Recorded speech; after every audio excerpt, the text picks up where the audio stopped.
শুভ্রজিৎ। তো আজকে আমি একটা কন্নাড়া সিনেমা রিভিউ করব। তো সেই সিনেমাটার নাম হচ্ছে বগিরা। বগিরা এবার দিওয়ালিতে রিলিজ হয়েছিল, মানে 31 অক্টোবরে।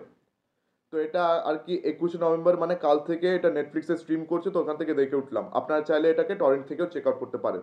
তো এই সিনেমাতে আর কি লিড রোল প্লে করছেন রোরিং স্টার শ্রী মুরলি, তাছাড়া রয়েছেন রুক্মিণী বসন্ত, তাছাড়া আরও অনেক অভিনেতা অভিনেত্রী রয়েছেন, যেমন প্রকাশ রাজের একটা ইম্পর্টেন্ট রোল এখানে রয়েছে, রঙ্গায়না রঘুরও একটা ইম্পর্টেন্ট রোল রয়েছে। আর এই সিনেমার যে লিড ভিলেন, সে হচ্ছে গৌডা রাম, মানে কেজিএফ এ সেই গৌডা রোল করে যে নাম করেছে, ইয়াশের বডিগার্ড ছিল।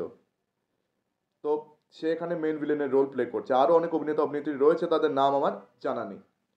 তো এই সিনেমাটার প্লট খুবই সিম্পল, যেহেতু এটা একটা কমার্শিয়াল মশালা ফিল্ম, কমার্শিয়াল মশালা পট বলে, তো এটা প্লট খুবই সিম্পল আছে। তো একটা ছেলে, ঠিক আছে, সে সুপার হিরো হতে চায় ব্যাটম্যান সুপারম্যানের মতো। কিন্তু ব্যাটম্যান সুপারম্যান তারা তো আনরিয়েলিস্টিক সুপার হিরোস, তাদের তাদের কাছে অনেক পাওয়ার্স আছে যেটা অবাস্তব। তো ওর জন্য তো সে পাওয়ার অ্যাকোয়ার করা তো সম্ভব না। তো সেহেতু আর কি সে নিজের মায়ের থেকে আর কি ন্যাশনাল হিরোসদের গল্প শুনতো, ভগৎ সিং, চন্দ্রশেখর আজাদ বা নেতাজি সুভাষচন্দ্র বোস। আর তাছাড়া ওই ছেলেটার বাবা, যার রোল এখানে প্লে করছেন অচ্যুত কুমার, তিনি একজন পুলিশ অফিসার। তো এই ছেলেটা ঠিক করলো যে বড় হয়ে সে পুলিশ অফিসার হবে আর করাপশন মেটাবে দেশ থেকে। তো সে বড় হয়ে আর কি পুলিশ অফিসার হলো। আর সেই পুলিশ অফিসারের রোলে আমরা দেখতে পাচ্ছি শ্রী মুরলিকে, সে এখানে লিড রোল প্লে করছে। তো শ্রী মুরলি আর কি প্রথম দিকে বেশ ভালো কাজ করছিল অ্যাজ পুলিশ অফিসার, ঠিক আছে। সে আর কি করাপশন মেটাতে এসেছিল, কিন্তু সে দেখলো যে ওর একার পক্ষে আর কি করাপশন মেটানোটা সম্ভব না। তো সে নিরুপায় হয়ে কি করছে, দিনের বেলা সে পয়সা খাচ্ছে, কিন্তু রাতের বেলা সে সুপার হিরো কস্টিউম পরে, ঠিক আছে, সে ভিলেন্সগুলোকে মারছে, ঠিক আছে। যাদের কাছ থেকে সে পয়সা খাচ্ছে তাদেরকেই রাতের বেলা সে মারছে, মেরে আর কি ভিকটিমসের সঙ্গে সে জাস্টিস করছে। পুলিশ অফিসারের উর্দিতে জাস্টিস করা তার পক্ষে সম্ভব না। তো সেহেতু ওই সুপার হিরো কস্টিউম পরে রাতের বেলা ভিজিলান্টে হয়ে তাদেরকে মেরে আর কি সে জাস্টিস করে যাচ্ছে। তো সেরকম একটা সুপার হিরো ভিজিলান্টের রোলে আমরা এখানে শ্রী মুরলিকে দেখতে পাচ্ছি। তো এই সিনেমাতে কিন্তু পারফরমেন্সেস সবার ভালো হয়েছে। আর আরেকটা কথা বলে রাখি, এটা কিন্তু একটা খুবই এন্টারটেনিং ওয়াচ, মানে এটা খুব ভালো একটা কমার্শিয়াল মশালা ফিল্ম। তো এই কমার্শিয়াল মশালা জনরার যারা আপনাদের মধ্যে ফ্যান আছেন, কেন এই জনরা আপনাদের মধ্যে অনেকেই পছন্দ করেন, তো আমি আশা করছি এই সিনেমাটা আপনাদের সবার অনেকেরই ভালো লাগবে। আপনারা অনেকেই কিন্তু কমার্শিয়াল মশালা ফিল্মস প্রচুর দেখেন, তো এটা কিন্তু আপনাদের খুব ভালো লাগার কথা। আমার তো বেশ মজা লেগেছে বস, বেশ এন্টারটেনিং আছে।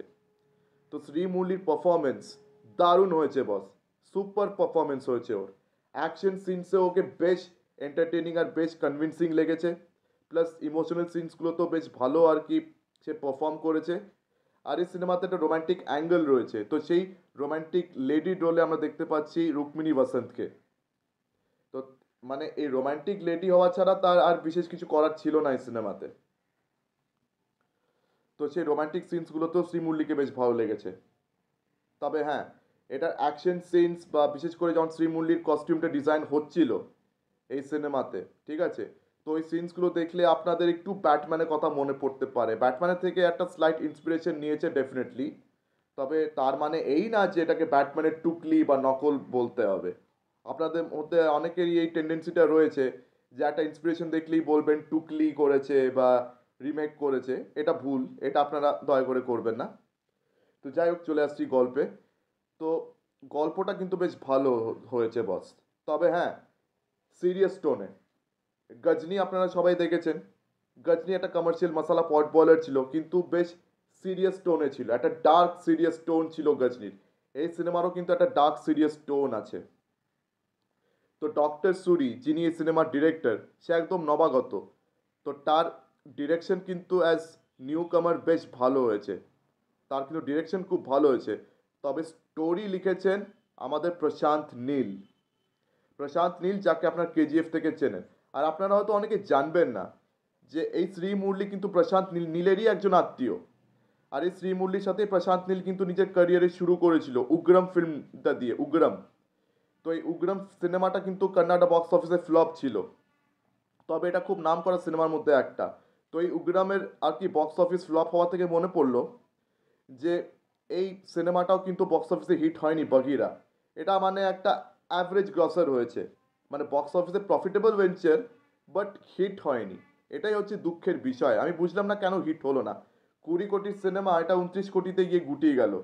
আমার ঠিক মাথায় ঢুকলো না যে এটা এরকমটা কেন হলো, বিকজ এই সিনেমাটা আরও অনেক কালেকশন রিজার্ভ করতো বস। এটা একটা কমার্শিয়াল মশালা ফিল্ম আর বেশ এন্টারটেনিং ফিল্ম বস, যথেষ্ট এন্টারটেনিং সিনেমা। এটা যে কেন কালেকশন করলো না, এটাই ভাবনা চিন্তার ঊর্ধ্বে আমার। তো আপনাদের মধ্যে যা যারা সিনেমাটি দেখে ফেলেছেন আমাকে অবশ্যই কমেন্ট সেকশনে জানান, আর যা যা দেখেনি তাদেরকে সাজেস্ট করছি অবশ্যই দেখুন। বিশেষ করে যদি আপনারা কমার্শিয়াল মশালা পট বয়লার এই জনরাটার ফ্যান হন, তাহলে আপনাদের এই সিনেমাটা অবশ্যই চেক আউট করা উচিত। আপনারা এটাকে নেটফ্লিক্স থেকে দেখতে পারেন, নাহলে টরেন্ট থেকে তো আরামসে দেখতেই পারেন। আর এই সিনেমার কিন্তু বিজিএমও বেশ ভালো হয়েছে। এটার বিজিএম দিয়েছেন অজনীশ। অজনীশ লোকনাথ না লোকেশ ঠিক বলতে পারছি না, মানে টাইটেলটা আর কি লোকনাথ না লোকেশ আমার মনে নেই, তবে নাম হচ্ছে অজনীশ। আর এই কিন্তু কান্টারার জন্য মিউজিক দিয়েছে। তো এর বিজিএমটাও কিন্তু বেশ এলিভেট করছিল সিনসগুলোকে। তো বিজিএমটাও শুনতে কিন্তু বেশ ভালো লাগছিল বস। আর অ্যাক্টিং পারফরমেন্সেস কিন্তু সবার ভালো হয়েছে। শ্রীমুরলির অ্যাক্টিংও যথেষ্ট কনভিন্সিং হয়েছে। আর ওরই কিন্তু পারফরমেন্সটা সব থেকে আর কি ইম্পর্টেন্ট, যেহেতু তিনি লিড অ্যাক্টর। তার কাজ বেশ ভালো হয়েছে শ্রীমুরলির, আর জেনুইনলি কিন্তু শ্রীমুরলি খুব ভালো অ্যাক্টর। আর বাকি যারা আর কি রয়েছে তাদেরও পারফরমেন্সেস ভালোই হয়েছে, কারোরই খারাপ হয়নি। তো আপনাদের কিন্তু এই সিনেমাটা অবশ্যই চেক আউট করা উচিত, বিশেষ করে যদি কমার্শিয়াল মশালা এই জনরার ফ্যান হন। তো আমার ভিডিও ভালো লেগে থাকলে অবশ্যই লাইক করুন, বেশি বেশি করে আমার ভিডিওটি শেয়ার করে দেবেন, আর হ্যাঁ, আমার চ্যানেলটিকে অবশ্যই সাবস্ক্রাইব করে দেবেন। তো আজকের দিনের মতন এখানে বিদায় নিলাম। চোখ এখন পরবর্তী ভিডিওতে। ধন্যবাদ।